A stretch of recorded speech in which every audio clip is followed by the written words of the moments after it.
क्या हमारे राष्ट्र वीर सुहेलदेव साहब हमारे नहीं हैं? कितनी बड़ी हमहन में कमी है। हमहन अपने कमी के ना पकड़ पावल गए। सोचिए, हमहन अपने में बट गल हमहन के बांटे वाला बांट देहलन। तब 47 में अधूरी आजादी मिली, 50 में पूर्ण रूपेण भारत का संविधान, बाबा साहब का लिखा हुआ संविधान लागू हुआ। तब जाके प्रथम राष्ट्रपिता, प्रथम प्रधानमंत्री पंडित जवाहरलाल नेहरू बने और राष्ट्रपति डॉक्टर राजेंद्र प्रसाद बने। ये पहले व्यक्ति रहे। बाबा साहब कानून मंत्री बनाए गए। लेकिन मेरे दोस्त, ये बात अपनी जगह पर है। उसके पहले हम लोगों को जब बांटा गया, हम लोगों को वर्ण में बांटा गया, तो ये ब्राह्मण हो गए, ये क्षत्रिय हो गए, ये वैश्य हो गए, बकिया हम सारे लोग शुद्ध हो गए। अशूद्र हो गए। हमारे बात की बुझी न पावल गल कि हमन शूद्र माने हई का, दलित माने हई का। हमन यह जान गल कि शूद्र माने खाली चमारे होले। तो अब ये समझ ले कि 4 वर्ण में जब हम बटाते हैं, ब्राह्मण क्षत्रिय वैश्य, तो बकिया केवल नंदलाल हो कि भानु भाई हो। लेकिन पहचान बतावे में, करे में बड़ा टाइम लगल। खुशी इस बात की है, बधाई के पात्र हैं कि हमारे सारे नौजवान, चाहे बैकवर्ड समाज के हों, चाहे एसी समाज के हों, चाहे एसटी समाज के हों, नहीं तो अब वही 2 भाई यही में रहा कल हम डोम हैं, हम डोम हैं। और सच्चाई है कि जेकरे खैले से घंटा बजल, जेकरे खैले से यज्ञ पूरा होला, अब वही भी हमन उनके सबसे पीछे खियावल जाला। इसलिए पीछे खिलाते हैं कि वो खुद अब ही नहीं समझ पाए कि हमको कहाँ खाना चाहिए, कहाँ बैठना चाहिए। गौर करेंगे, शिवाजी का शासन, शिवाजी का शासन, छत्रपति शिवाजी का शासन हम आप सबके लिए बहुत हितकर था। लेकिन शिवाजी के पास 2 बेटे थे, राजा राम और संभाजी। एक आदमी आयोग निकल गए, एक आदमी बीमारी पोजीशन में हो गए। लेकिन शिवाजी अपने जीते जी पहले कह चुके थे कि हमारे बाद हमारे गद्दी पर अगर कोई योग्य व्यक्ति हो तो हमारे भले परिवार का न हो, किसी भी परिवार का हो तो क्या, लेकिन जिस सत्ता को मैं यहां तक लाया हूं इसे पीछे न होने दे। यही का फायदा मिल गई कि एक जानी मर गई, एक जानी ऐसी निकल गई, और इसका फायदा निकल गया कि बाजीराव पेशवा को मिला। बाजीराव पेशवा जब गद्दी पर बैठा, आपकी गद्दी पर बैठा, तो गौर करेंगे, एक लाइन संकेत है राजा, क्या बात है।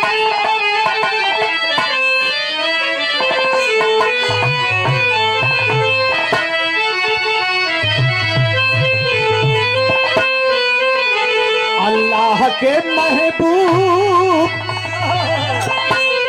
अल्लाह के महबूब निकलते हैं जिधर से।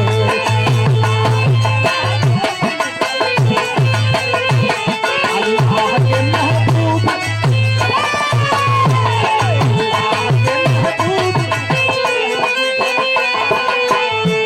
अल्लाह के महबूब निकलते हैं जिधर से, निकलते हैं।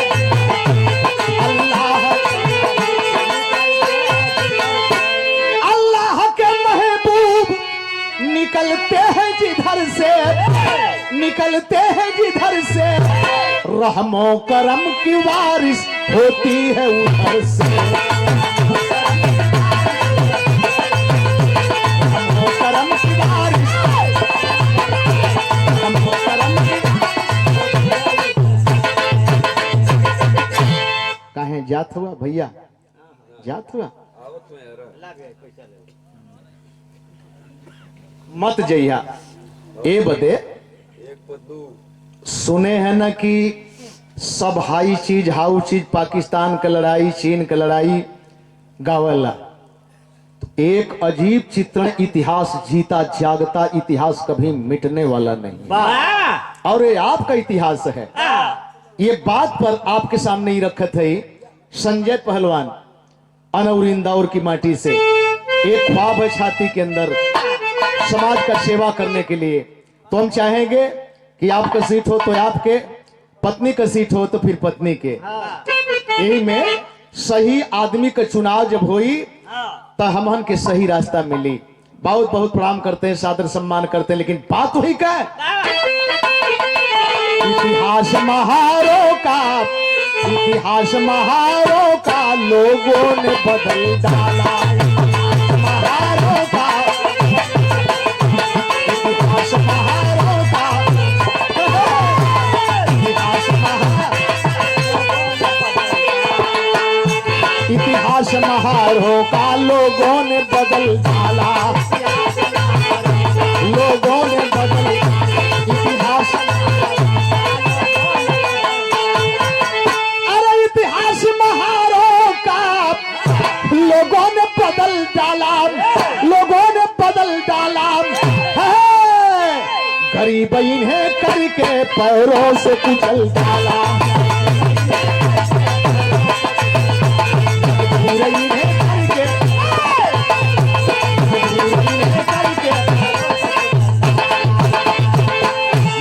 लारे लारे लारे ललरिया लारे धनंदर नारे नारे नारे नरिया नारे। आज भारत का शासन फिर वही दोहराता है, गरीब दलितों को अपने नीति से दबाता है। सभी अधिकार उनका छीन लिए है हाथों में, सभी अधिकार उनका ले लिए है हाथों में, फिर उलझा करके रखे हैं अपनी बातों में। कल छल पल से उन्हें मोड़ने की कोशिश है, कल छल पल से उसे मोड़ने की कोशिश है, दलित पिछड़ों की कमर तोड़ने की कोशिश है। यह न दिखावल जाता, हिंदुत्व के नाम पर जहिया जरूरत होती है सबके इकट्ठा कर लिहल जाता, और जहिया जरूरत निकल जाती है, तू भर हुआ, तू बिन हुआ, तू चमार हुआ, तू नुनिया हुआ, तू कोयरी हुआ, तू लोहार हुआ, यह कह के हटा देहल जाता। जरूरत पड़े थे तो इकट्ठा कर लेहल जाता। अरे हम सारे लोग हिंदू हैं, आज जरूरत निकल जाने के बाद तब हिंदू नहीं है आप, अब चमार है, लोहार है, कोहार है, नुनिया है, बिंद है, चौहान है, भर है, ये कहा जाता है। अब एक थे मुसलमान से अगर झगड़ा हो तो सारे लोगों को इकट्ठा कर लेहल जाई। अब हिंदू हिंदू में झगड़ा हो तो ये भर हुआ, ये हिंदू कहाँ हुआ, ये चमार हुआ, ये हिंदू कहाँ हुआ? जरा सा ध्यान देंगे। पीडीसी प्रत्याशी ना भैया मिठाई लाल बहुत गरिमा का पद है। आई फैसला पहले ही हो गल है ब्लॉक से लेके जिला तक। अब फैसला 2 तारीख के हाई आवे वाला है गांव वाला। भैया हमार क्षेत्र पंचायत चुनाव लड़े के मनसा बनौले हुए, आप सबका आशीर्वाद लगे। बाबूजी नवा ना बतौली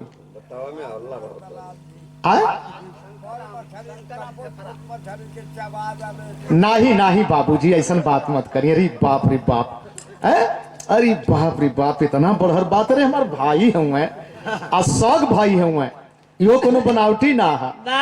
अब हम यह कहबा कि बड़ मछली छोट मछली के चबाई जा।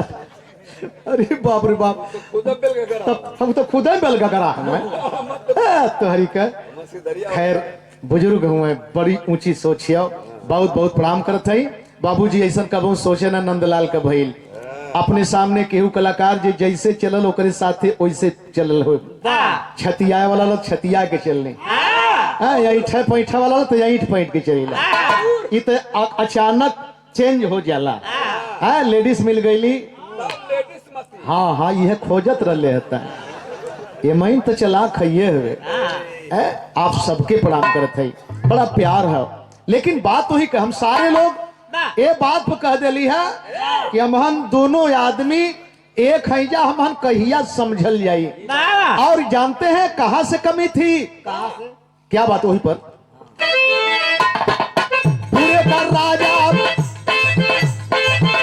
का राजा ब्राह्मण पेशवा जो पाजी था, पुणे का शासक ब्राह्मण पेशवा जो पाजी था, दलित पिछड़ों से घिरा करता बदमिजाजी था।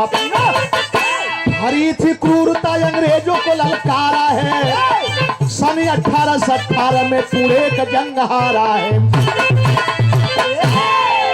भाग कर पुणे से सतारा में शरण पाया है, कुछ दिन रुककर शक्ति अपनी ओर बढ़ाया है।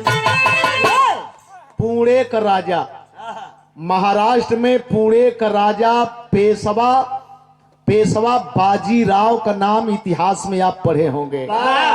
और पेशवा राव मेरे दोस्त छत्रपति शिवाजी के सेना में छोटा सा जगह नौकरी थी, लेकिन अपनी कुशलता सामने प्रकट किया।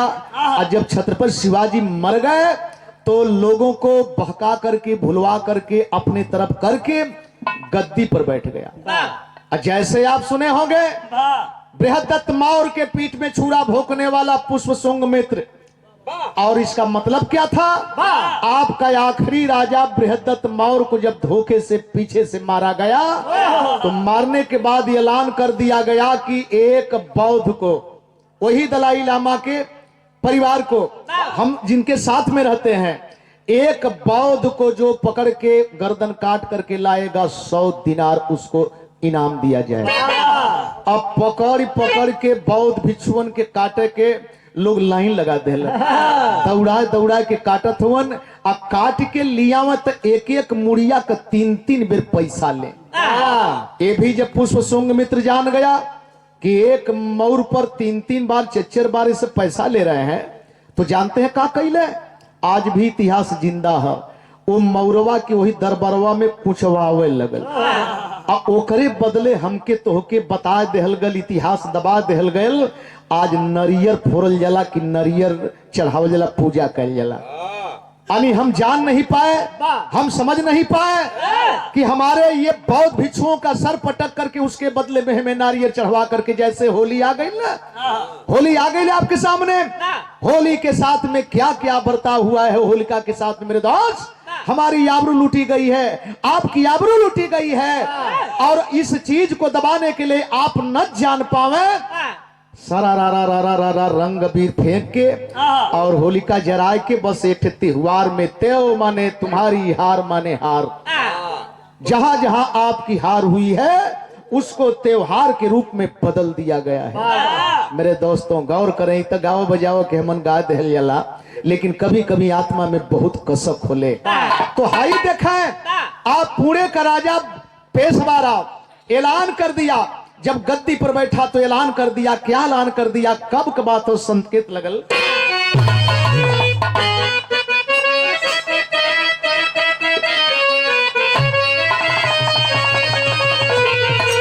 अरे 200 बरिस पहले का कीर्तनवा सुनाय भैया की,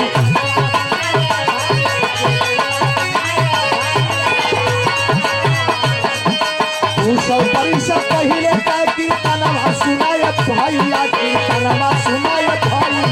कैला जावन दलितन संग व्यवहारवा जुल्मी के सवार, जवन दलितन संग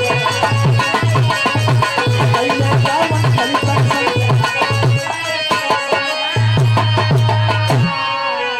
गौवा से दूर भागा के दक्षिण दिशावा, भागा के दक्षिण दिशावा रहे बाद कई देहल मजबूरवा जुल्मी पेशावा। यादव थे ना हमारे छत्रपति शिवाजी। क्या बात है, क्या बात है। अरे देखा भाई, बुजुर्ग हुए, आवल चाहते हुए और बाप हुए, बाप हुए। बढ़िया बढ़िया बढ़िया बाबूजी। अरे घरे जाके कही आई कुल बात। हाँ हाँ हाँ हाँ, ठीक है ठीक है ठीक है। तब का देखा, असली बात बिरहा के बताओ तुम, बिरहा के बात बताओ तुम कि कौन कौन बिरवा बिना माई बाप के जन्म ले। पहलवा कुल गीत उत में गावल जा। राजा दशरथ बिना माई बाप कहूँ, जनक जी बिना माई बाप कहूँ, हनुमान जी बिना माई बाप कहूँ, जो कनवा में से निकलल हुए, केहू आगी से निकलल है, केहू नाकी से निकलल है, केहू पानी में से निकलल है, हाँ केहू पिसाब कर दिले से निकल गल है, वही केहू बतावत है भाई। अनुभव है। और कुल वीर भइले, वह कुल वीर भइले, बहादुर भइले। देखें जो दक्षिण दिशा में चाहे यादव बस्ती है, चाहे राजभर बस्ती है, कुशवाहा बस्ती है, चमार बस्ती है, वही बाजीराव पेशवा का ऐलान हो गया कि इनको अपने से दक्षिण दिशा में रखा जाए। इतना ना कहले का अच्छा भोजन शिक्षा सब बंद कैले भैया, बंद कैले।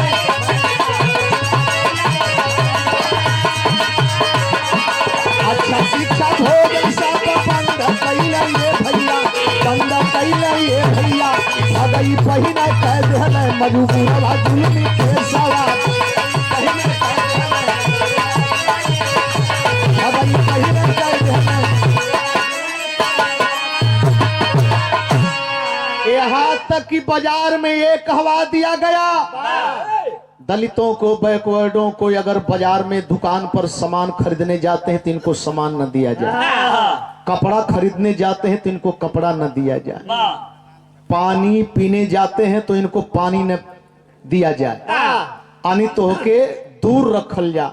अब सोचिए एक कपड़ा लेके भगई पहने के गरीब मजबूर हो गए, त्राह त्राह चारों तरफ मच गई, न पढ़ने का अधिकार न चलने का अधिकार। उसी बाजीराव पेशवा के जमाने में आपकी परछाई से लोग दूर रहे।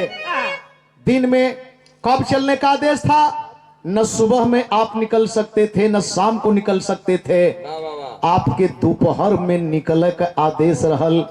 ए बदे कि शाम का परछाई लम्बी होले, सवेरे परछाई लम्बी होले, दोपहर का परछाई पजरे होले।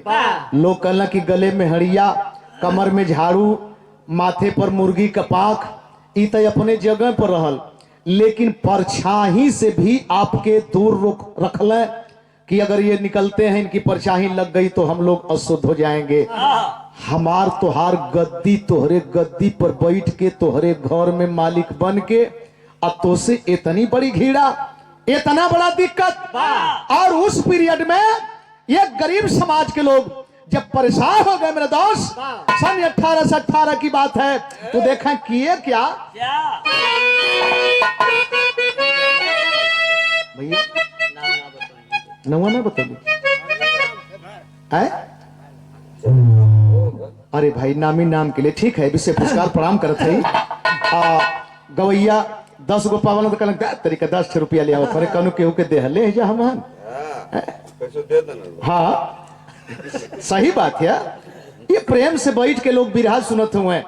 आज मूडे में आ गल कि थोड़ी सा समझे वाली बात, लेकिन हेजाइन का भयल क्या बात। कहा बीतवाला नाम रतिया, कहा बीतवाला नाम,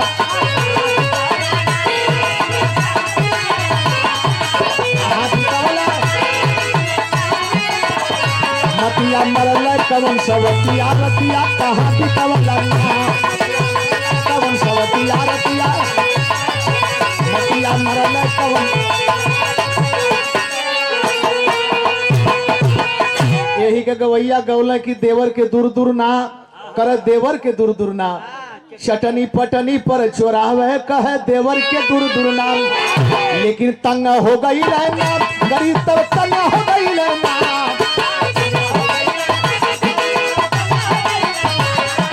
तंग हो गई रहना,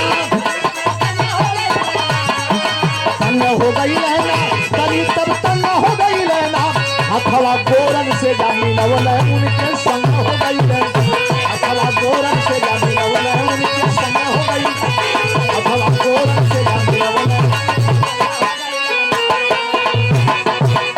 अब आप सुने, एकरे पहले भी देश गुलाम रहल, देवी देवता राजा महाराजा सब बहादुर रहल, लेकिन एकरे पहले भी गुलाम रहल, अंग्रेज भी गुलाम कैले। लेकिन आज अंग्रेजों के लिए हम लोग गाने को तो गा देते हैं कि ऐसे थे वैसे थे।